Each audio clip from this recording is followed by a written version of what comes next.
ഏറ്റവും പുതിയ റിപ്പോർട്ട് പ്രകാരം ലെബനാനുമായി യുദ്ധത്തിൽ നിന്ന് ഇസ്രായേൽ പിന്മാറുന്നു എന്നാണ്. പ്രകോപനമായിരിക്കുന്ന ഒരു സാഹചര്യം ഇറാന് എതിരെ സൃഷ്ടിക്കാതിരിക്കാൻ യഥാർത്ഥത്തിൽ ലെബനാനുമായിട്ടുള്ള വിഷയത്തിൽ നിന്ന് താൽക്കാലികമായിരിക്കുന്ന ഒരു വിടുതിയാണ് ഉചിതം എന്ന് ഇസ്രായേൽ ഗവൺമെൻറ്റിനെ ഉപദേശക സമിതി അല്ലെങ്കിൽ ആ ഗവൺമെൻറ്റുമായിട്ട് ബന്ധപ്പെട്ട് നിർദ്ദേശങ്ങളും ഉപദേശവും നടത്തുന്ന ഒരു സംവിധാനം ഔദ്യോഗികപരമായ രീതിയിൽ തന്നെ പറഞ്ഞിരിക്കുന്നു. നമ്മളിപ്പോൾ എല്ലാ മേഖലയുമായിട്ട് യുദ്ധം ചെയ്യുന്ന ഒരു പ്രത്യേക പരിതസ്ഥിതിയിലാണുള്ളത്. അഥവാ അറേബ്യൻ രാജ്യങ്ങളുമായിട്ടുള്ള യുദ്ധം അങ്ങനെ നടക്കുന്നു. അതിന് പുറമെയായിട്ട് ഈ അമേരിക്കയുമായിട്ട് ഉടക്കി നിൽക്കുന്നു. മറ്റു ലോക രാജ്യങ്ങളെല്ലാം നമ്മളിൽ നിന്ന് അകന്നിരിക്കുന്നു. അങ്ങനെ ഏറെക്കുറെ ഭൂപ്രദേശത്ത് ഒറ്റപ്പെട്ടിരിക്കുന്ന ഒരു തുരുത്തായിട്ട് ഇസ്രായേൽ മാറുന്നു എന്ന് പറയുമ്പോൾ ഭാവിയിൽ നമ്മുടെ നിലനിൽപ്പുമായിട്ട് ബന്ധപ്പെട്ട വിഷയത്തിലും സർക്കാരിൻ്റെ നിലനിൽപ്പുമായിട്ട് ബന്ധപ്പെട്ട വിഷയത്തിലുമൊക്കെ സങ്കീർണമായിരിക്കുന്ന പ്രശ്നങ്ങൾ ഉണ്ടാകുന്നു എന്ന് മാത്രമല്ല, പരിഹരിക്കാൻ പറ്റാത്തിടത്തേക്ക് കാര്യങ്ങൾ പോകുന്നു. ഏറ്റവും വലിയ ശത്രു രാജ്യമായിരിക്കുന്ന ഇറാനും അമേരിക്കയും ഏറെക്കുറെ ഇസ്രായേലിനെ വിമർശിക്കുന്ന കാര്യത്തിൽ ഒരു ഏകോപനമുള്ളതായിരിക്കുന്ന ഒരു രൂപമെങ്കിലും പ്രകടമായിട്ട് നമുക്ക് കാണാൻ വേണ്ടി സാധിക്കും. ഇത് ഭാവിയിൽ നമ്മളെ സാരമായിട്ട് ബാധിക്കുന്നതാണ്. അതിന് ഏറ്റവും ഉചിതമായിരിക്കുന്ന പ്രവൃത്തി എന്ന് പറയുന്നത് ലെബനാനെ തൊട്ടാണ് ഇറാൻ സംസാരിക്കുന്നത്. അപ്പോൾ ലെബനാനിലാണെങ്കിൽ നമ്മൾ കീഴടക്കുക എന്നുള്ളതോ അല്ലെങ്കിൽ ഉദ്ദേശ കാര്യങ്ങൾ ഇപ്പോഴത്തെ നിലവിലെ സാഹചര്യത്തിൽ ലക്ഷ്യപ്രാപ്തി വരുത്തുക എന്നുള്ളതോ അസാധ്യമാണ്. കാര്യം ഇറാൻ എന്ന് പറയുന്ന രാജ്യം ഇല്ലായിരുന്നുവെങ്കിൽ അവരുടെ പ്രകോപനമായിരിക്കുന്ന അല്ലെങ്കിൽ പ്രതികരണവുമായിട്ട് ബന്ധപ്പെട്ട വിഷയങ്ങൾ നിലനിൽക്കില്ലായിരുന്നു. അതുകൊണ്ട് തന്നെ വളരെ എളുപ്പത്തിൽ ഈ ലെബനാൻ്റെ വിഷയത്തിൽ ഒരു തീരുമാനമെടുക്കാൻ വേണ്ടി സാധിക്കുകയായിരുന്നു. അത് 2025-24 കാലം 2023 ഹമാസിൻ്റെ ആക്രമണത്തിന് ശേഷം ലെബനാൻ നേരെ നടത്തിയ എല്ലാ ആക്രമണത്തിലും പൂർണ്ണമായിരിക്കുന്ന 100% വിജയം നേടാൻ നമുക്ക് സാധിച്ചിട്ടുണ്ട്. അവിടെ ഹിസ്ബുള്ള നേതാവായിരിക്കുന്ന ഹസൻ നസറുള്ള അടക്കം അവിടെ ഉന്നതരായിരിക്കുന്ന സൈനിക കമാൻഡർമാരെ കൊലപ്പെടുത്താൻ നമുക്ക് എളുപ്പം സാധിച്ചത് പ്രതിരോധവുമായിട്ട് ബന്ധപ്പെട്ട കാര്യത്തിൽ അവിടെ ഹിസ്ബുള്ള ഗ്രൂപ്പ് മാത്രമേ ഉണ്ടായിരുന്നുള്ളൂ. ഒരു രാജ്യ സഹകരണമോ സഹായങ്ങളോ ആ സമയത്ത് ഉണ്ടായിട്ടില്ല എന്നുള്ളത് വലിയ പ്രയാസം ഉണ്ടാക്കിയിരിക്കുന്ന കാര്യമാണ്.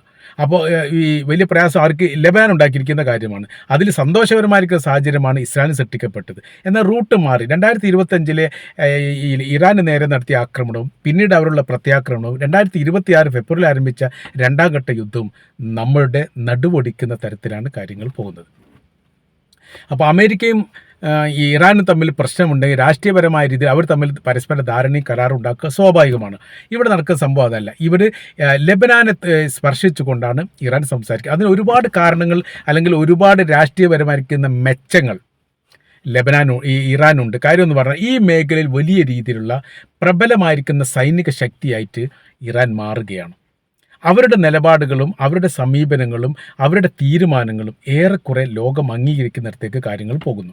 പ്രത്യേകിച്ച് അറേബ്യൻ രാജ്യങ്ങളും മുസ്ലിം രാജ്യങ്ങളും ഇറാൻ്റെ നയങ്ങളും നിലപാടുകളും സമീപനവും മുക്തകണ്ഠം പ്രശംസിക്കുന്നവരും അതോടൊപ്പം തന്നെ അവരുടെ പ്രതിരോധ സംവിധാനത്തിന് വലിയ രീതിയിലുള്ള സാമ്പത്തികം നൽകുകയും ചെയ്തിട്ടുണ്ട്.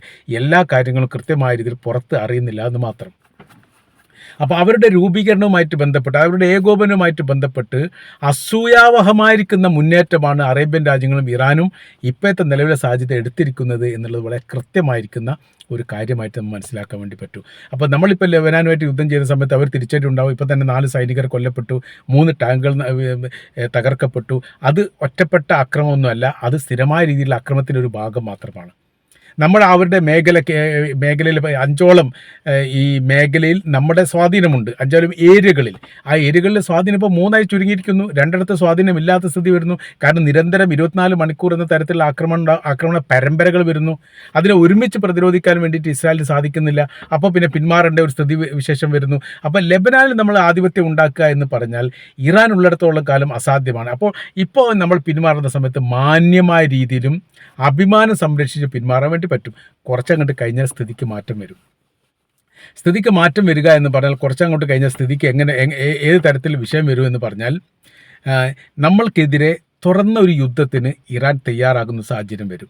ഇപ്പോഴത്തെ നിലവിലെ സാഹചര്യം എന്ന് പറഞ്ഞാൽ ഹോർമസുമായിട്ട് ബന്ധപ്പെട്ട വിഷയത്തിലും ഇറാനുമായി എതിരെ സ്വീകരിക്കുന്ന നിലപാടിലൊന്നും അമേരിക്കയ്ക്ക് പിടിച്ചു നിൽക്കാൻ പറ്റുന്നില്ല. അതുകൊണ്ട് ലോകത്ത് അമേരിക്ക ഒറ്റപ്പെട്ടു പോകുന്ന സാഹചര്യങ്ങൾ ഇല്ലാതിരിക്കാൻ ഹോർമസിനെ തുറക്കുക എന്നുള്ളതും അതോടൊപ്പം തന്നെ ഇറാൻ്റെ കരാർ വ്യവസ്ഥകൾ അംഗീകരിക്കുക എന്നുള്ളതും അനിവാര്യമായി വന്നിരിക്കുന്നു അമേരിക്കയെ സംബന്ധിച്ചിടത്തോളം. അപ്പോൾ ഇനി ഇറാന് നേരെ ഒരു ആക്രമണം അമേരിക്കയ്ക്ക് ഉണ്ടാക്കുക എന്ന് പറഞ്ഞാൽ അസാധ്യമായിരിക്കുന്ന കാര്യമാണ്. അതൊരിക്കലും വിജയിപ്പിച്ചെടുക്കാൻ സാധിക്കുകയില്ല എന്നുള്ള അമേരിക്കയ്ക്കും ബോധ്യമായിരിക്കുന്നു. അത് അമേരിക്ക പറയുകയും ചെയ്തിട്ടുണ്ട്. ഏറ്റവും ഒടുവിൽ 20 തരത്തിലുള്ള 20 തവണയാണ് ബോംബ് സ്ഫോടനം നടത്തിയത് കഴിഞ്ഞ ആഴ്ച. അത് ഇറാൻ്റെ തലസ്ഥാനമായിരിക്കും തെഹ്റാനോട് ചേർന്നുകൊണ്ട് അവരുടെ സൈനിക മേഖല പ്രവർത്തിക്കുന്ന ഏരിയകൾക്ക് ചേർന്നുകൊണ്ടുള്ള ആക്രമണം നടത്തി അവസാനത്തെ ഒരു പരീക്ഷണം ഈ അമേരിക്ക നടത്തുകയായിരുന്നു. എന്നാൽ ഇറാൻ എന്ത് ചെയ്തു? 21 ആക്രമണങ്ങൾ തിരിച്ചടിച്ചു. 21 ആക്രമണം എന്ന് പറയാൻ വ്യത്യസ്തമായിരിക്കുന്ന അറേബ്യൻ രാജ്യങ്ങളിലുള്ള അമേരിക്കയുടെ സൈനിക ബേസിന് നേരെ, പ്രതിരോധ സംവിധാനത്തിന് നേരെ, അവർ സൂക്ഷിക്കപ്പെട്ട ആയുധ ശേഖരത്തിന് നേരെ, അവരുടെ സൈനികർക്ക് നേരെ അതിശക്തമായിരിക്കുന്ന ആക്രമണത്തിന് മുമ്പിൽ അമേരിക്ക പതറിപ്പോയി. അതിനൊരു തിരിച്ചടി പിന്നീട് ഉണ്ടായിട്ടില്ല. പിന്നീട് ട്രംപ് പറയുന്നത് സമാധാനമായിട്ട് ബന്ധപ്പെട്ട വിഷയത്തെക്കുറിച്ചാണ്. ഇതിൽ നിന്ന് നമ്മൾക്ക് മനസ്സിലാക്കാനുള്ള ഒരു പ്രധാനമായിരിക്കുന്ന കാര്യം, ഇതെവിടെയും അതിജീവിക്കാനൊന്നും പോകുന്നില്ല എന്നുള്ളതാണ്. കാര്യം എന്ന് പറഞ്ഞാൽ വിജയിച്ചെടുക്കുക അമേരിക്കയ്ക്ക് പ്രയാസമാണ്. കാര്യം ഇറാനെക്കുറിച്ച് പഠിക്കുകയും മനസ്സിലാക്കുകയും ചെയ്യുന്ന കാര്യത്തിൽ 100% അമേരിക്ക പരാജയപ്പെട്ടു, ഇസ്രായേലും. ഇപ്പോൾ പറയുന്നത് ലെബനാൻ ആക്രമിക്കാതിരുന്നാൽ ഒരുപാട് ഗുണങ്ങളുണ്ട്. കാര്യം എന്ന് പറഞ്ഞാൽ ഏറെക്കുറെ കുറച്ചും കൂടി അമേരിക്കയുമായിട്ട് ചേർന്ന് നിൽക്കാനുള്ള അവസരം കിട്ടും. വർഷാന്തം ദശകോടികളുടെ ബജറ്റാണ് ഇസ്രായേലിന് സൈനിക സഹായത്തിന് വേണ്ടിയിട്ട് അമേരിക്ക പാസ്സാക്കുന്നത്. അതെല്ലാം ഇപ്പം നിന്ന് കിടക്കുകയാണെന്ന് മാത്രമല്ല, നിരന്തരം എന്ന തരത്തിൽ അമേരിക്കയിൽ നിന്ന് ഇസ്രായേലിലേക്ക് ആയുധങ്ങൾ വന്നുകൊണ്ടേയിരുന്നു കപ്പൽ മാർഗം. അതും നിശ്ചലമായി കൊണ്ടിരിക്കുന്നു. അപ്പോൾ പല ഘട്ടങ്ങളിലും ഇസ്രായേലിനെ അമേരിക്ക സഹായിച്ചത് ഇസ്രായേൽ ആവശ്യപ്പെട്ടിട്ടൊന്നുമല്ല, അങ്ങോട്ട് സഹായിച്ചതാണ്. അത് 1967 അറബ് ഇസ്രായേൽ യുദ്ധവുമായിട്ട് ബന്ധപ്പെട്ട് ഞങ്ങളെ സഹായിക്കണം എന്ന് അമേരിക്ക പറഞ്ഞിട്ടില്ല. മിഡിൽ ഈസ്റ്റ് മേഖലയിൽ ഇസ്രായേൽ എന്ന് പറയുന്ന രാജ്യം നിലനിൽക്കേണ്ടത് അവിടെയുള്ള അറേബ്യൻ രാജ്യങ്ങളെ ഭീഷണിപ്പെടുത്താനും അവരുടെ വിഷയപ്രശ്നങ്ങളിൽ ഇടപെടാനുമുള്ള അമേരിക്കയുടെ പാലമായിട്ടാണ് അത് കാണുന്നത്. അതുകൊണ്ട് തന്നെ ആ യുദ്ധം ഇസ്രായേൽ ജയിപ്പിച്ചു എന്നൊക്കെ പറയുന്നത് വെറുതെയാണ്. യുദ്ധം ചെയ്തത് ഫ്രാൻസും അമേരിക്കയും ബ്രിട്ടനും അടക്കമുള്ള രാജ്യങ്ങൾ സംയുക്തമായ രീതിയാണ്. മാത്രമല്ല അവിടെ ഈജിപ്ത് അടക്കമുള്ള സംഘത്തിൻ്റെ രഹസ്യങ്ങൾ ചോർത്തിയിട്ട് ആ ചോർത്തപ്പെട്ട രഹസ്യത്തിൻ്റെ രീതിക്കനുസരിച്ച് ആക്രമണം നടത്തിയ സമയത്താണ് അവിടേക്ക് അറേബ്യൻ രാജ്യങ്ങൾക്ക് പരാജയം ഉണ്ടാകാനുള്ള പ്രധാനമായിരിക്കുന്ന കാരണം വിവരിക്കുന്നത്. അപ്പോൾ ഭൂപ്രദേശത്ത് ഇപ്പോൾ നമ്മൾ മനസ്സിലാക്കേണ്ട കാര്യം, രണ്ടാം ലോക യുദ്ധത്തിന് ശേഷം ഇസ്രായേലികളെ യൂറോപ്യൻ രാജ്യങ്ങൾ ആട്ടിത്തെളിച്ചപ്പോൾ അഭയം നൽകിയവരാണ് പാലസ്തീനിലെ അറബികൾ. അവിടെ അറബികൾ അഭയം നൽകിയ സമയത്ത് അവിടെ ഒരു സ്ഥിരമായിരിക്കുന്ന ഒരു രാജ്യമാക്കാൻ വേണ്ടിയിട്ട് വലിയ ശ്രമങ്ങൾ നടത്തിയത് ബ്രിട്ടനാണ്. ഇന്ന് ബ്രിട്ടൻ ഇസ്രായേലിനെതിരാണ്, അത് വേറൊരു വശം. അപ്പോൾ ബ്രിട്ടൻ ഒരു കാലത്തും പിന്നീട് ബ്രിട്ടൻ്റെ ഈ ശക്തി ക്ഷയിച്ച സമയത്ത് അമേരിക്കയും കൂടി സംയുക്തമായി നിലനിർത്തുന്ന ഒരു രാജ്യത്തിൻ്റെ പേരാണ് ഇസ്രായേൽ എന്ന് പറയുന്നത്. ആ ഇസ്രായേൽ എന്ന് പറയുന്ന രാജ്യം അതിനുശേഷം 1948 സ്വാതന്ത്ര്യത്തിന് ശേഷം ഇന്ന് വരെ വൻതോതിൽ സൈനികമായിരിക്കുന്ന സാമ്പത്തികമായിരിക്കുന്ന എല്ലാവിധ സഹായങ്ങളും ഇവർ ചെയ്തുകൊണ്ടിരിക്കുന്നു, ഇപ്പോഴും ചെയ്തുകൊണ്ടിരിക്കുന്നു എന്നുള്ളത് യാഥാർത്ഥ്യമാണല്ലോ. കാര്യം എന്ന് പറഞ്ഞാൽ ഇസ്രായേലിനെ ആക്രമിച്ചിട്ട് ഈ ഇസ്രായേൽ പരാജയപ്പെട്ട് കൊണ്ടിരുന്ന സമയത്താണ് 2025 അഥവാ കഴിഞ്ഞ വർഷം അമേരിക്കയുടെ ബങ്കർ ബസ്റ്റർ ബോംബ് ഉപയോഗിച്ചുകൊണ്ട് ഇറാനെ ആക്രമിക്കുന്നത്. അപ്പോൾ അതെന്തിനാ ആക്രമിച്ചത്?